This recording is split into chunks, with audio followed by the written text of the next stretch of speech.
पता होने चाहिए, एफ क्या होता है, क्यू क्या होता है, सारे नोटेशंस आपको क्लियर होने चाहिए। और एफ क्यू और वी और एन ए एन बी, ये सारे नोटेशंस आपको क्लियर होने चाहिए। लास्ट टाइम मैंने ऑडियो 01 सुनने को बोला था, आपने सुना? आप लोगों ने सबने नहीं सुना? तो इसमें से जाके इधर जाके ऑडियो 01 सुनिएगा, जिसने नहीं सुना है। ओके, ऑडियो 01 इस पे जाके सुनिएगा। लेक्चर अभी लेक्चर 01 है, और जब मैं बोलूँ उसी टाइम सुनिएगा। कुछ लोगों ने पहले ही से कह दिया था कि हमें ऑडियो 1 सुनना है, कुछ लोग जो है, तो जिस टाइम मैं बोला करूँ उसी टाइम आप सुना करिए ऑडियो 01। अब मैंने ऑडियो 01 बोला है, सुनिए। तो आप लोग ऑडियो 01 इस वीक के अंदर सुन लीजिएगा, मतलब संडे तक सुन लीजिएगा। ओके, जिसने नहीं सुना है वो सुन लीजिएगा ऑडियो 01। तो इससे आपका क्या होगा, सीएसटीआर क्लियर हो जाएगा आपका। सीएसटीआर मतलब सारे रिएक्टर्स आपके क्लियर हो जाएंगे कि एफ क्या होता है आपका, एफ ए और एफ बी, सारे नोटेशंस आपके क्लियर हो जाएंगे। रिएक्टर में किस कैसे आप यूज करते हैं, लास्ट टाइम सीएसटीआर पढ़ाया था, तो सीएसटीआर का मटेरियल बैलेंस, एनर्जी बैलेंस आपको क्लियर हो जाएगा इससे। So today I will start with batch reactor, that is second lecture.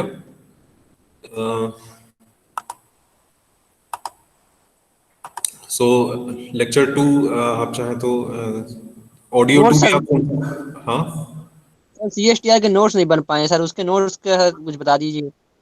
सीएसटीआर के तो बहुत सारे नोट्स दिए हुए हैं, लिंक 1 टू, पहले तो आपको ये लेक्चर 01 इधर नोट्स मिलेंगे सीएसटीआर के। ओके, ऑडियो 01 सुनना है और लेक्चर 01 साथ में सुनना है आपको। ऑडियो 01 और लेक्चर 01 आपको पढ़ते जाना है और ऑडियो 01 सुनते जाना है, ऐसे करना है।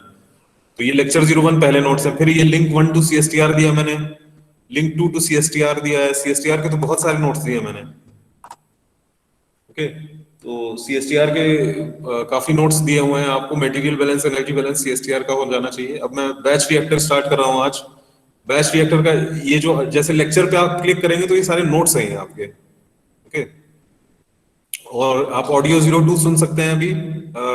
जैसे आप, मैं बैच रिएक्टर पढ़ाऊंगा तो आप अभी क्लास के बाद या कभी भी ऑडियो 02 भी सुन सकते हैं, ऑडियो 01 भी सुन सकते हैं। तो जब मैं बोलूं, जैसे मैंने अभी 1 और 2 ही बोला है आपसे, ऑडियो 01 और ऑडियो 02 आपको सुनना है। वो भी इसके साथ सुनना है आपको, नोट्स के साथ। ओके, लेक्चर के साथ सुनना है आपको, लेक्चर 01 लेक्चर 02 के साथ। ओके, नाउ तो अभी मैं बैच रिएक्टर स्टार्ट कर रहा हूँ। तो बैच रिएक्टर, तो बैच रिएक्टर में ऐसा, ये आप देख रहे हैं इसका डायग्राम, ये तो एक वेसल होती है, इसमें आपका एक एजिटेटर लगा होता है। ठीक है? तो लास्ट टाइम मैंने सीएसटीआर बताया था, उसमें आपका इनलेट था, एक आउटलेट भी था। ओके, इसमें आपका इनलेट आउटलेट कुछ नहीं है। इसमें आप जस्ट एक टैंक टाइप का होता है, उसमें वेसल होती है, उसमें आप सब डालते हैं, केमिकल्स मिक्स करते हैं और फिर वापस निकाल लेते हैं हम। ओके, तो इसे बैच कहते हैं हम। और जब आप पाइप से थ्रू इनलेट होता है, एग्जिट होता है, ओके, तो उसे आप कहते हैं कंटिन्यूअस। ओके, पाइप के थ्रू जो आपका मतलब कुछ जा रहा है, इनलेट जा रहा है, एग्जिट हो रहा है, उसे आप कंटिन्यूअस फ्लो सिस्टम कहते हैं। और जब आप एक साथ डाल देते हैं और फिर एक साथ निकालते हैं, उसको बैच सिस्टम कहते हैं। ओके, तो ये आपका बैच रिएक्टर है, और इसमें एक आप देख रहे हैं ये एजिटेटर लगा हुआ है। तो एजिटेटर से आप मतलब सारे केमिकल्स, रिएक्टेंट्स डाल देते हैं, फिर उसमें मिक्सिंग होती है, मिक्स करते हैं, रिएक्टेंट आपका प्रोडक्ट में बन जाएगा। Reactant will be converted into product. Okay, so this is your batch reactor. Now symbols पता होने चाहिए आपको। V एक सिंबल होता है, V is the volume of reactor, is units is metre cube. ये आपने सीएसटीआर में भी पढ़ा था। Ca is the concentration of A in the reactor. Concentration मतलब कंसंट्रेशन की यूनिट्स क्या होती है, मोल पर मीटर क्यूब। यानी जैसे आप पढ़ा होगा आपने, कंसंट्रेशन इन मोल पर लीटर पढ़ा होगा कि कंसंट्रेशन इज गिवन इन मोल पर लीटर, दिस मच मोल पर लीटर इज द कंसंट्रेशन। अभी तक आपने मोल पर लीटर में पढ़ा था कंसंट्रेशन, और एसआई यूनिट्स में क्या बोलेंगे आप, मोल per meter cube concentration. Na, अब आपको नंबर ऑफ मोल्स निकालना है, तो number of moles of A will be V into Ca। Okay, आप सीधे V और Ca को मल्टीप्लाई करेंगे।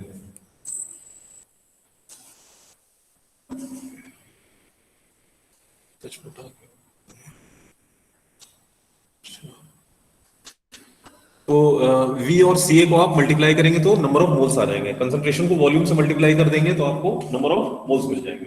ओके, तो ये इतना आपका नोटेशन आपको पता होना चाहिए, V, Ca और Na का नोटेशन पता होना चाहिए। okay?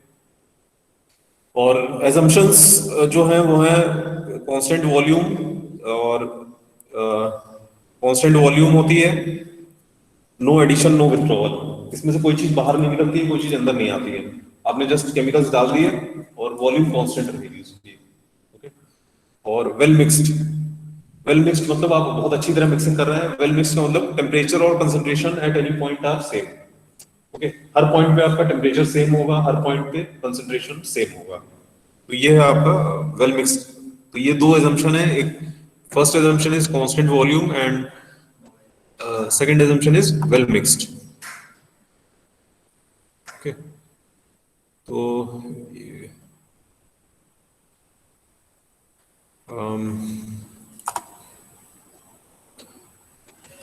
sorry,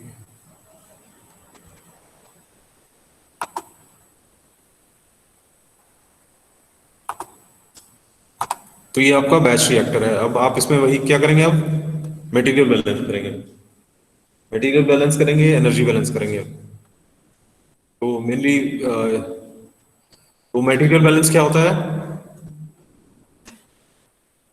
in minus out plus generation is equal to accumulation. कहीं भी आपको मटेरियल बैलेंस लगाना है तो आप ये लगाएंगे, in minus out plus generation is equal to accumulation. अब इधर इन और आउट आपका जीरो है, input and output is zero. Okay, so you will put generation is equal to accumulation. Okay, so generation is equal to accumulation, तो generation कहां से हो रहा है, इनपुट आउटपुट मतलब आप कोई चीज इसमें डाल नहीं रहे ना, इसमें आपने एक बार जस्ट डाल दिया है आपने, इसमें you are not putting anything in, it is not a flow system.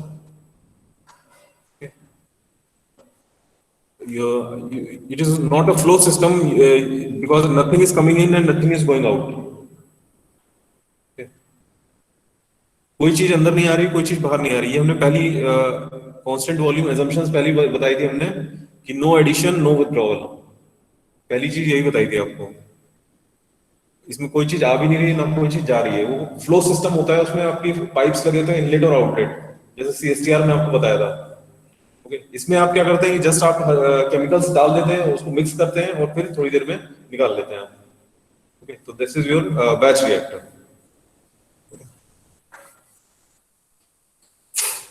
तो इनपुट आउटपुट जीरो है, generation will be equal to accumulation.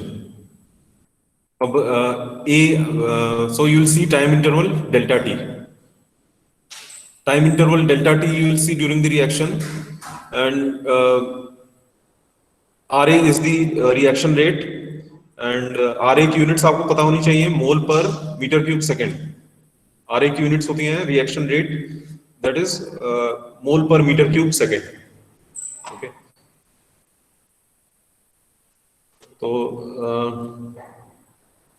RA की यूनिट्स आपको पहले से पता होनी चाहिए, मतलब आपने काफी मेरे ख्याल से वो रिएक्शन के बारे में तो काफी कुछ पढ़ा ही हुआ है, रिएक्शन रेट के बारे में तो पढ़ा ही हुआ है, तो रिएक्शन रेट की यूनिट्स पता होनी चाहिए आपको, मोल पर मीटर क्यूब सेकंड होती है। तो RA कैन बी पॉजिटिव और निगेटिव। RA मतलब अगर जनरेशन हो रहा है A का तो पॉजिटिव होगा, और अगर कंजम्पशन हो रहा है A का तो RA will be negative. RA can be positive और निगेटिव। सो RA से आपको तो आप क्या करेंगे, RAV into delta T, okay, that will give you mole, number of moles of A that is consumed or generated। RAV delta T क्या देगा आपको, यूनिट्स देखिए आप, आपकी हैं मोल पर मीटर क्यूब पर सेकेंड, आप इसको V से मल्टीप्लाई कर रहे हैं मतलब मीटर क्यूब से मल्टीप्लाई कर रहे हैं, और टाइम से मल्टीप्लाई कर रहे हैं मतलब सेकेंड से मल्टीप्लाई कर रहे हैं। ओके, तो बचा गया खाली मोल बचा।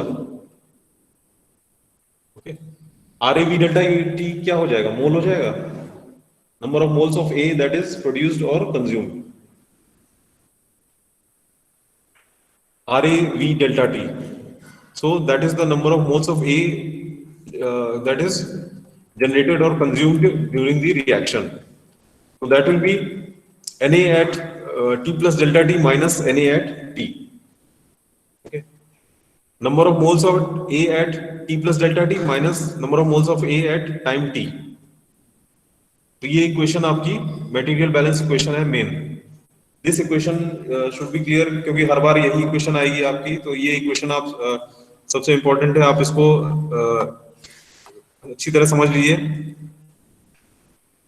आपने क्या कहा है, generation is equal to accumulation. ये इक्वेशन आप अच्छी तरह देख लीजिए, R A V delta T, ये वाली equation. This equation is very important. From where it is coming, you are getting generation is equal to accumulation. Okay, so generation के लिए आपको क्या चाहिए होगा, rate of reaction चाहिए होगा. Okay, generation के लिए आपको rate of reaction चाहिए होगा. आप rate of reaction को V और delta T से multiply करेंगे, so that will give you number of moles of A that is produced or that is consumed. Okay. So that is equal to Na at T plus delta T minus Na at T. अब आप batch reactor में देख रहे हैं कितने moles थे time T पे, और बैच रिएक्टर में कितने मोल्स हैं time T plus delta T पे. You are seeing a time interval delta T. तो डेल्टा टी से आपने इधर मल्टीप्लाई करा, R A V delta T is equal to N A T plus delta T minus N A T. This is the material balance equation for a batch reactor. ये equation आपको clear होनी चाहिए, क्योंकि इसी से फिर हम लोग सब आगे करेंगे. ओके, तो taken by the reactor हाँ. to complete the reaction. So तो T क्या है? क्योंकि वहाँ पे K plus delta T हो रहा है. अच्छा, नहीं आप देखिए, आप एक मतलब पर्टिकुलर टाइम, जैसे आप 2 सेकंड T जो है, जैसे आपने 2 सेकंड पे स्टार्ट किया रिएक्शन देखने के लिए, और 3 सेकंड पे आपने कंप्लीट किया आपने रिएक्शन. तो 2 और 3 सेकंड के बीच में आपने रिएक्शन को देख रहे हैं आप लोग. ओके, तो T जो है आपका वो 2 सेकंड हो जाएगा, और T प्लस डेल्टा T हो जाएगा 3 सेकंड, और डेल्टा T हो जाएगा 1 सेकंड. तो मतलब आपने 2 सेकंड के बाद आपने इंटरवल में 1 सेकंड का इंटरवल लिया है आपने. ओके, और 2 और 3 सेकंड के बीच में आप जो है रिएक्शन रेट को आप देख रहे हैं आप लोग. तो R A V delta T is equal to N A delta T minus N A at T. Sir ये term R A V delta T represent क्या कर रहा है सर, ये समझ में नहीं आ रहा. अच्छा, चलो, तो R A V delta T आपका, आर ए क्या होता है, ये रिएक्शन होता है ना, आर ए रिएक्शन रेट होता है. आर ए आपका रिएक्शन रेट होता है. तो आर ए मतलब आपका रिएक्शन में रेट्स को आप टाइम से मल्टीप्लाई कर रहे हैं और वॉल्यूम से मल्टीप्लाई कर रहे हैं. तो आप, इसका मतलब क्या है, रिएक्शन रेट रिएक्शन की वजह से कितना ए आपका प्रेजेंट हो रहा है. ये first term generation term represent कर रहा है. Excuse me sir. हाँ हाँ बताइए सर ये जो बैच रिएक्टर है सर, इसमें जैसे सर एक्यूमुलेशन निकालेंगे तो इनपुट और plus generation minus output plus disappearance होता है. लेकिन सर बैच रिएक्टर में सर जनरेट कहाँ कोई चीज हो रही है, डिसअपीयर हो रही है ना. तो आर ए तो एक्यूमुलेशन तो डिसअपीयरेंस के टर्म में आएगा ना. तो मतलब सर आपने जनरेशन के टर्म में लिखा है. नहीं, मैंने ऊपर लिखा हुआ है R A will have a negative value, ऊपर लिखा हुआ है ना, ए इज कंज्यूम्ड. ओके, हाँ, okay, R A yes will sir. Have a negative value because A is consumed. Okay R A आप बाद में कैलकुलेट करेंगे तो नेगेटिव आएगा आपका, बिकॉज ए इज कंज्यूम्ड. तो इसको आप क्या लिखेंगे, delta N A. N A at T plus delta T minus N A at T होता है क्या, डेल्टा एन ए. ओके, तो ये आपने डिफरेंशियल इक्वेशन जब करी होंगी उस टाइम डिफरेंशियल इक्वेशन में आता है ये term delta N A by delta T, और R A is equal to 1 by V delta N A by delta T, और delta T tending to 0 for a very small time interval. You are मतलब आप बहुत small time interval के लिए ये reaction को देख रहे हैं आप कि कैसा रिएक्शन हो रहा है. Okay, you are looking at a very small time interval delta T tending to 0. Okay, तो यू विल पुट अब ये R A is equal to 1/v delta N A by delta T और delta T tending to 0. तो इसका मतलब क्या होता है? D N A by D T होता है ये तो डिफरेंशियल की डेफिनेशन होती है. ओके, ये होता है delta N A by delta T, so it will become 1/v D N A by D T. R A is equal to 1/v D N A by D T. तो और N A आपने पहले ही पढ़ा था, we C A होता है. N A is equal to V into C A, आपको ऊपर बताया था ये. N A is equal to ऊपर बताया था आपको, N A is equal to V into C A. Volume into concentration is that will give you the number of moles. तो ये सब फॉर्मुलेशन आपको याद रखना है, एक एक करते जा रहे हैं. N A is equal to V into C A, अब आप इसमें करेंगे, पुट करेंगे तो 1/v D by D T of V C A हो जाएगा. तो v और v कैंसिल हो जाएगा ये, तो बचेगा R A is equal to D C A by D T. तो खाली यही बच रहा है आपका, R A is equal to D C A by D T. So this is the simplest form of equation to describe a batch reactor. Simplest form of equation to describe a batch reactor. Ra is equal to dCA by dt, that is rate of reaction is equal to dCA by dt. बता रहे हैं अभी, अभी नीचे आएगा, अभी use बताएंगे अभी कहाँ पर आएगा. तो अभी आपका सब है ये सब काइनेटिक्स, फर्स्ट ऑर्डर काइनेटिक्स के लिए आप पढ़ेंगे, फिर इसमें डिस्क्रिप्शन पढ़ेंगे, ऑपरेशन पढ़ेंगे, assumptions पढ़ेंगे, फिर ये बेनिफिट्स पढ़ेंगे, इसमें डेट्रीमेंट्स है. तो देखेंगे आप फर्स्ट ऑर्डर रिएक्शन के लिए कैसे यूज होता है अभी.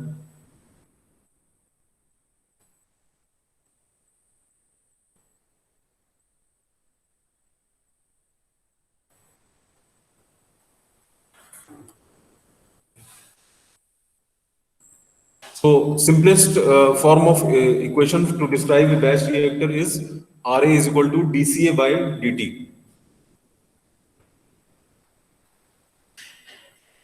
तो ये पूरा डेरिवेशन आप अच्छे से कर लीजिए, ये वाला बैच रिएक्टर के लिए. एजम्पशंस देख लीजिए, कंसंट्रेशन और सारी यूनिट्स पता होनी चाहिए आपको, कंसंट्रेशन की यूनिट्स, मोल्स की मोल्स एंड वॉल्यूम, और ये रिलेशंस पता होने चाहिए, Na is equal to V into Ca, ये सब पता होना चाहिए. तो और रेट जब आप यूज कर रहे हैं, रेट आर ए जहां यूज कर रहे हैं, इसका मतलब आपका आप देखेंगे कि इट इज बीइंग कंज्यूम्ड और it is being produced in the reaction. जहां आप आर ए यूज कर रहे हैं, इसका मतलब आपको how it is being consumed और how it is being produced in the reaction. और Na और Na at T plus delta T और Na एट T मतलब number of moles in the reactor. आप नंबर ऑफ मोल्स देख रहे हैं ए के रिएक्टर में, T प्लस डेल्टा T में कितने हैं और T में कितने हैं. और जस्ट आपने इक्वेशन में पुट किया है, वो डेल्टा एन ए हो गया, जस्ट आपने सिंप्लीफाई किया है उसको, तो dCA बाई dt आ जाएगा. okay. तो इतने में कोई anyone wants to repeat anything, कोई चीज रिपीट करना चाहता है इसमें?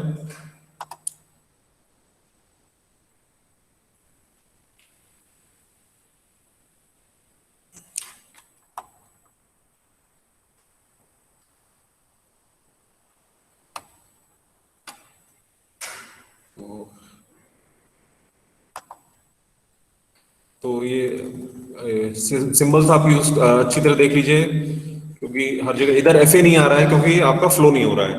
एफ ए मतलब होता है आपका मोल पर सेकंड में कितना फ्लो हो रहा है आपका, तो इसलिए आपका एफ ए यहाँ पे नहीं आ रहा है. जस्ट एक रिएक्शन हो रहा है आपका, और generation is equal to accumulation term हो रहा है. सर हाँ सर ये जो input minus output plus generation equal to accumulation है सर, इसके नीचे जो टाइम इंटरवल डेल टी लिखा हुआ है हाँ, सर, उसके बगल में ड्यूरिंग द के बाद क्या है? During the reaction. ठीक है सर. Time interval delta T during the reaction, RXN मतलब रिएक्शन होता है.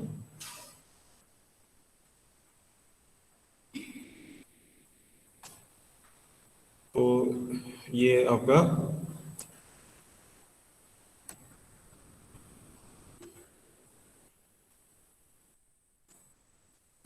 और next batch reactor with a first order kinetics. अब फर्स्ट ऑर्डर काइनेटिक्स के लिए आप पढ़ेंगे इसको बैच रिएक्टर। तो फर्स्ट ऑर्डर काइनेटिक्स में क्या होता है, R is equal to K minus K into C हो जाएगा।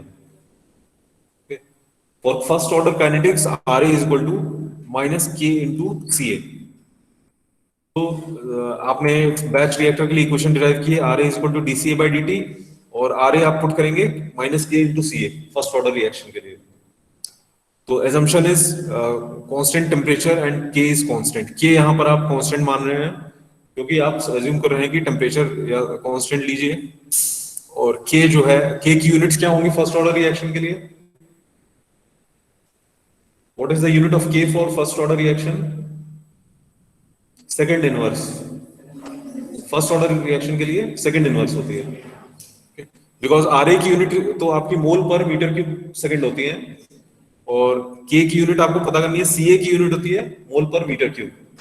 तो जस्ट के की यूनिट बचेगी 1/सेकंड। ओके, तो के की यूनिट्स होती हैं kinetic rate constant, its unit is second inverse, and RA is consumed, hence it is minus. So you will put minus KCA is equal to DCA by DT. You will combine the equations. Okay, minus KCA is equal to DCA by DT. K is constant, so you can integrate the equation. So you will integrate K integral 0 to T dt is equal to integral CA naught to CA DCA by CA. Okay. Time is changing from 0 to T. और concentration is changing from CA0 to CA, मतलब T is equal to 0 पे concentration आपका CA0 है और T पे concentration CA है। तो 0 से T के बीच में आप इसको इंटीग्रेट कर रहे हैं इक्वेशन को। ओके, तो ये इंटीग्रेट करेंगे आप, सिंपल इंटीग्रेशन है, KT आएगा इधर और इधर LNCA आएगा, और बाउंड्री कंडीशंस आपकी 0 to T and CA0 to CA। तो आप जब वैल्यूज पुट करेंगे तो आएगा minus KT is equal to LNCA minus LNCA0. Okay, so this will be LNCA by CA0. Okay, so this is the time required for a final concentration. Okay, sorry, time आपको जैसे निकालना है, T की value निकालनी है, T इसमें से आप निकाल लेंगे is equal to minus 1/k LNCA by CA0, या it will be 1/k LNCA0 by CA, minus sign आप अंदर ले लेंगे। तो ये जस्ट सिंपल मैथमेटिक्स इक्वेशंस हैं। तो टी टाइम रिक्वायर्ड फॉर, मतलब आपका टाइम जो है, CA फाइनल कंसंट्रेशन है, CA0 इनिशियल कंसंट्रेशन है। Okay, time required is equal to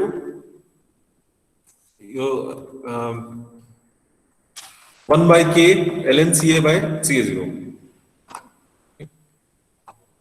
time required is 1/k LNCA0 by CA। मतलब कितना टाइम लगेगा, आपसे पूछा जाए कि रिएक्शन में कितना टाइम लगेगा, इनिशियल कंसंट्रेशन दिया हुआ है, फाइनल कंसंट्रेशन दिया हुआ है, और के की वैल्यू दी है, तो आप इस इक्वेशन से टाइम बता सकते हैं कि रिएक्शन में इतना टाइम लगेगा। आप इसको तो अलग तरह से लिख सकते हैं, exponential minus KT is equal to CA by CA0, या CA is equal to CA0 exponential minus KT। तो concentration is equal to as a function of initial concentration and time. CA is equal to CA0 exponential minus KT. Okay, तो आपने इसको थोड़ा simplify करके लिख लिया है, और ये क्या है, first order decay of starting material है। Okay, CA is equal to CA0 exponential minus KT, मतलब क्या हुआ, फर्स्ट ऑर्डर डीके हो रहा है। ओके, स्टार्टिंग मटेरियल का फर्स्ट ऑर्डर डीके हो रहा है। तो CA is equal to CA0 exponential minus KT। तो इसका ग्राफ भी आपने वैसे देखा होगा, एक्सपोनेंशियल का ग्राफ किस टाइप का होता है, एक्सपोनेंशियल डीके हो रहा है आपका, इस टाइप का ग्राफ होगा आपका। तो CA is equal to CA0 exponential minus KT। तो एक्सपोनेंशियल का जिस तरह से ग्राफ होता है वो आपका इसमें आएगा। तो ग्राफ अभी मैं शो करूंगा इसमें आपको।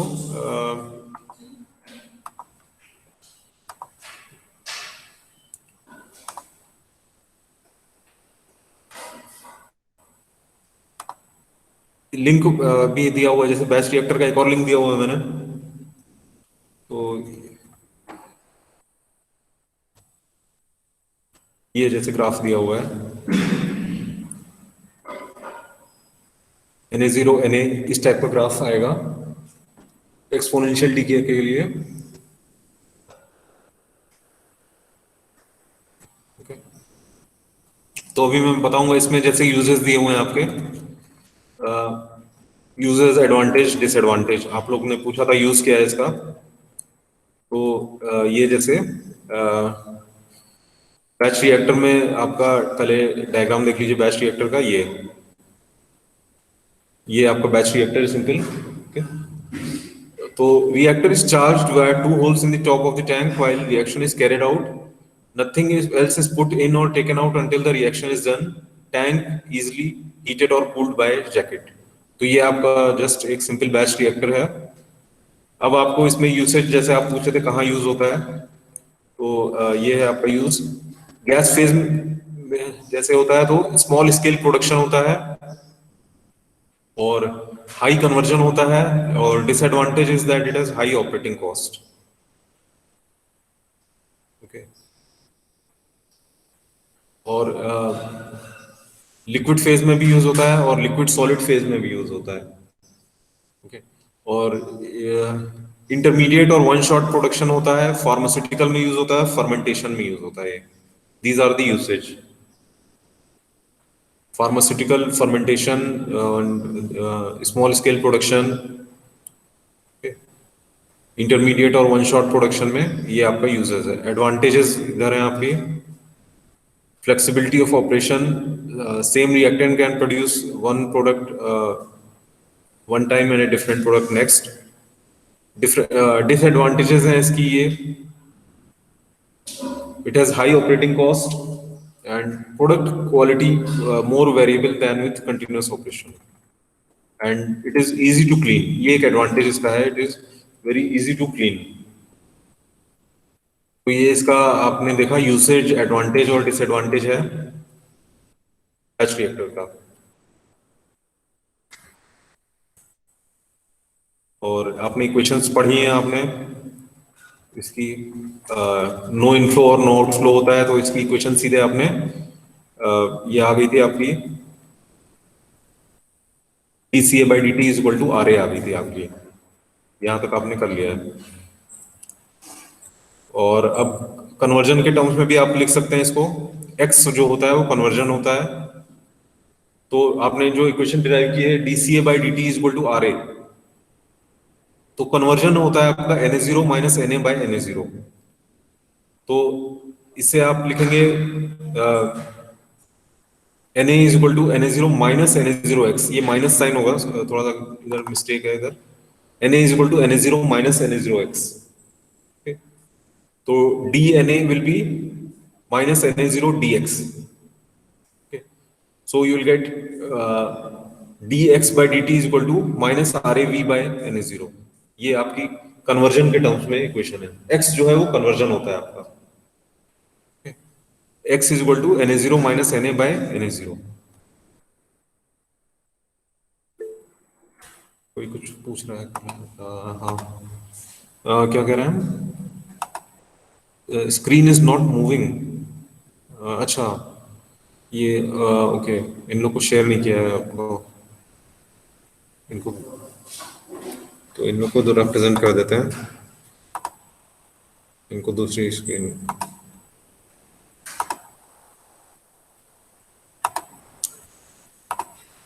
हाँ, तो दूसरी स्क्रीन आप लोग देख लीजिए, जो ऑनलाइन वाले हैं उन लोग को थोड़ा रह गया।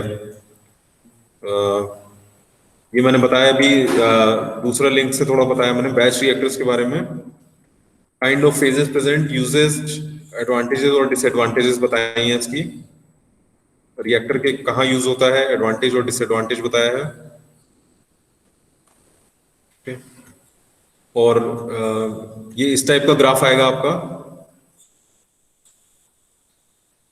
ओके, मोल्स और टाइम का ये आपका ग्राफ आएगा। और कन्वर्जन के टर्म्स में जब आप निकालेंगे तो आपने जैसे निकाला था dCA by dt is equal to RA, जब आप कन्वर्जन के टर्म्स में लिखेंगे x is equal to Na0 minus Na by Na0, तो आपका जो इक्वेशन आएगी वो होगी dx by dt is equal to minus RAV by Na0। तो ये मैंने इधर से पढ़ाया है थोड़ा सा। अलग अलग तरह से आपको इक्वेशंस पता होनी चाहिए। तो अब वापस उस पर आ जाते हैं। What are you are teaching? नहीं, मैं बैच रिएक्टर ही पढ़ा रहा हूँ। बैच रिएक्टर की मैंने दूसरी वो ओपन की थी स्लाइड।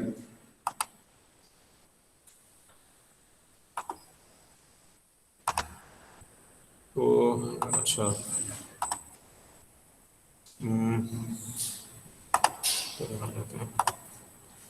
ओके।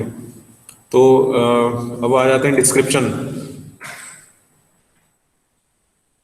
तो it is used for small scale operations such as labs and useful for testing new processes or conditions. Manufacture of expensive products, continuous process is not possible, and higher conversions are there, higher labor cost is there, and it is difficult to scale up. तो ये points कुछ थोड़े से description है इसका। और operation होता है कि reactor is charged and starts operating and discharge हो जाता है and then it is cleaned and then another cycle begins. तो ये सिंपल आपका assumptions मैंने बताए हैं। It is close system and well mixed system and heat transfer आप एक्सटर्नल जैकेट से प्रोवाइड कर सकते हैं। बेनिफिट्स इसके मैंने बताए हैं। स्मॉल स्केल प्रोडक्शन होता है and using a new process that is untried, high value materials, long reaction times and fermentation में इसका यूज होता है। एंड डिसएडवांटेजेस इसकी होती हैं poor mixing, impurities, heat transfer limitation and longer startup time and reactor material catalytic properties. तो ये equations मैंने बताई हैं आपको। इसकी NIT that is number of moles at time t plus RIV delta t is equal to n at t plus delta t। तो RI into V will be NI at t plus delta t minus n at t by delta t। तो ये हम लोगों ने निकाला था, इधर तक हम लोग कर चुके हैं। RIV is equal to DNI by dt। Okay, ये हम लोगों ने मटेरियल बैलेंस से अभी करा नहीं था, हम लोगों ने R into V is equal to DNA by dt करा था। तो वही सेम चीज हम लोग थोड़ा सा सिंबल चेंज कर रहे हैं इधर। और तो हम लोग R जो होता है वो DC बाई dt तक हम लोग ने कैलकुलेट किया था।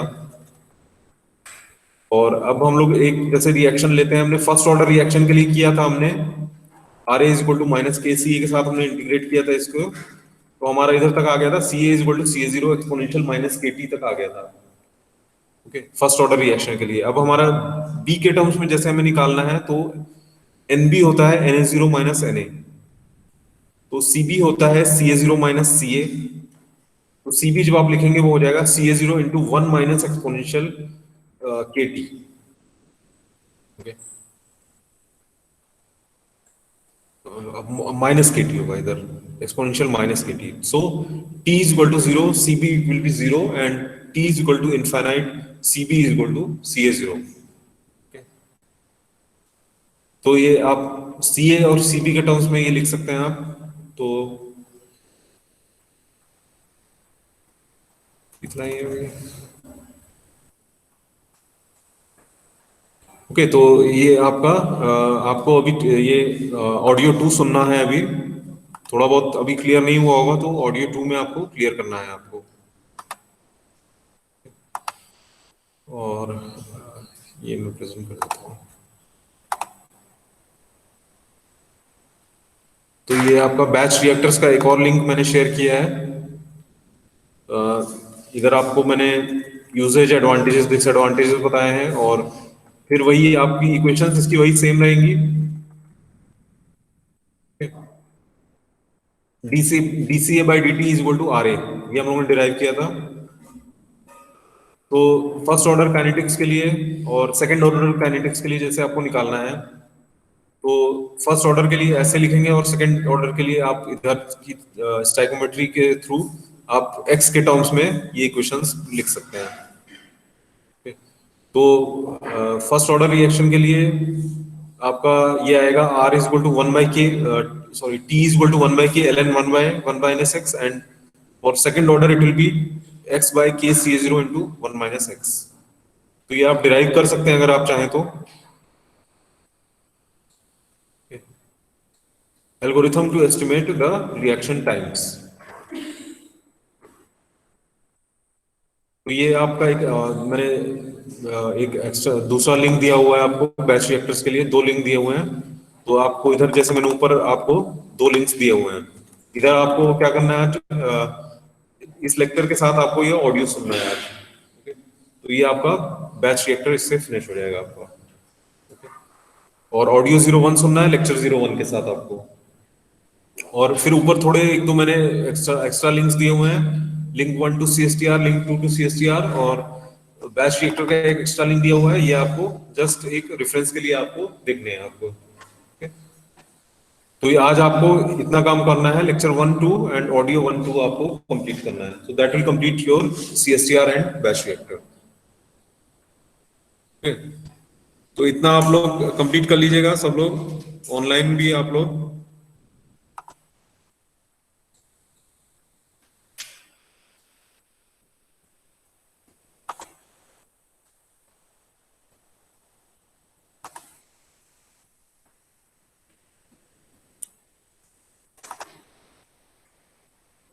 तो इतना कंप्लीट करिए आप लोग, फिर ऑडियो 01 ऑडियो 02 सुन के आइए, और लेक्चर 1-2 के साथ फिर जो भी डाउट हो फिर आप एक साथ पूछिएगा।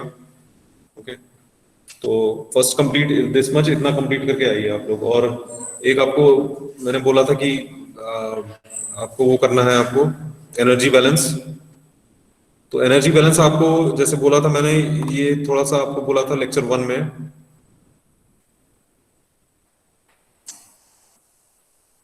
इधर आपको बोला था ये CSTR में आपका मटेरियल बैलेंस किया था हम लोगों ने।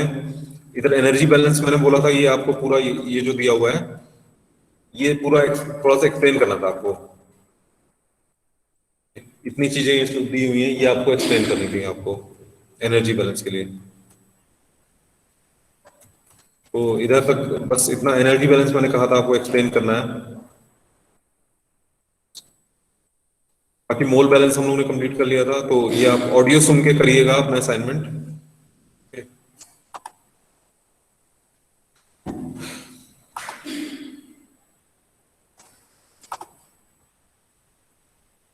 तो ये आपका बैच रिएक्टर हो गया। तो इस तरह से हम लोग ये हम लोग का शेड्यूल है। हर क्लास में हम लोग एक एक आपके जैसे ये 1 से लेकर अभी कितने 30 लेक्चर दिए हुए हैं आपके। तो हर क्लास में हम लोग एक एक लेक्चर कंप्लीट करना है हम लोग को। ओके, 30 लेक्चर्स दिए हुए हैं इधर। Plug flow reactor, pack bed reactor, distillation, ये सारे जो दिए हुए हैं, गैस एब्जॉर्प्शन। पहले तो यूनिट ऑपरेशंस हम लोग को सारे कंप्लीट करने हैं। हर क्लास में एक यूनिट ऑपरेशन कंप्लीट करेंगे हम लोग। ओके, और फिर उसके बाद हम लोग की प्रोसेसेस चालू होंगी। जैसे सल्फर है, सल्फर डाइऑक्साइड, फास्फोरस। फिर हर क्लास में हम लोग एक एक फ्लो शीट करेंगे। जैसे एक फ्लो शीट में आपको शो करता हूँ, तो आप लोग वैसे फ्लो शीट कोई भी ओपन कर सकते हैं आप लोग। तो ये जैसे फ्लो शीट ओपन कर रहे हैं ये, तो ये आपकी फ्लो शीट पढ़नी है आपको, sulphur and sulphur dioxide from pyrites. Okay, तो ये आपको मैं एक्सप्लेन करूंगा फ्लो शीट। और इसके लिए बुक जो है वो ड्राइडेन बुक आपको फॉलो करनी है। ओके, ड्राइडेन में आपको ये सारी फ्लो शीट्स मिलेंगी। और इस तरह से हम लोग एक एक क्लास में, फिर उसके बाद हम लोग फ्लो शीट्स कवर करेंगे। इस तरह से हम लोग के 33 लेक्चर्स कंप्लीट हो जाएंगे। ऑडियो अभी आपको खाली 1 और 2 बोला है आपसे, और जब मैं बोलूं उसी टाइम आपको ऑडियो सुनना होगा। ऐसा नहीं करिए कि आप ऑडियो 3 पे चले जाएं, 4 पे चले जाएं। ओके, जिस टाइम आपको बोला जाए कि ऑडियो 1 सुनना है, 2 सुनना है, उस टाइम वही सुनिएगा आप लोग। और ऑडियो 1 लेक्चर 1 के साथ सुनिएगा। Okay, so I will stop here.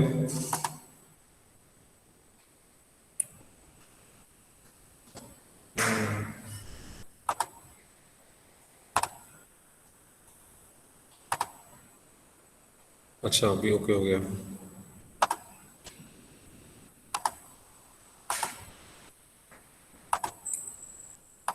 तो आज इतना हो गया। तो लेक्चर 1-2 आपका कंप्लीट हो गया है, CSTR बैच। और नेक्स्ट क्लास में होगा आपका PFR, प्लग फ्लो रिएक्टर। तो आप लोग पहले से पढ़ना चाहे पढ़ सकते हैं। और अटेंडेंस आपकी हुई गई है।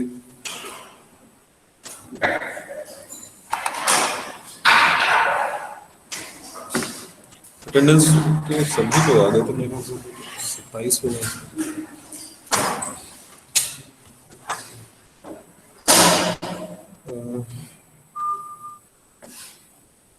तो अटेंडेंस आप लोग की इसमें ले लेता हूँ मैं, मीट वालों की तो इसमें हो जाएगी।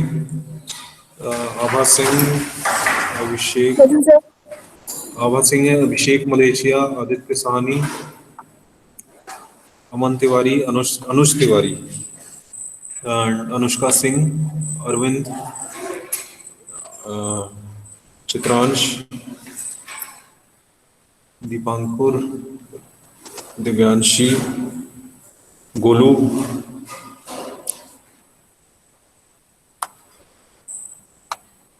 हार्दिक, कशन, मनीषा,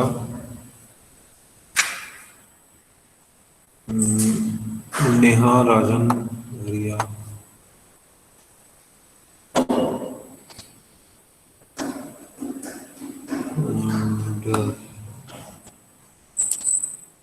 ओके, इन लोग का तो हो गया है अटेंडेंस। तो आप लोग लॉग आउट कर सकते हैं। आप लोग की अटेंडेंस हो गई, मैंने ले ली इसमें। हाँ, you can log out. 5। Okay, thanks a lot, you can log out.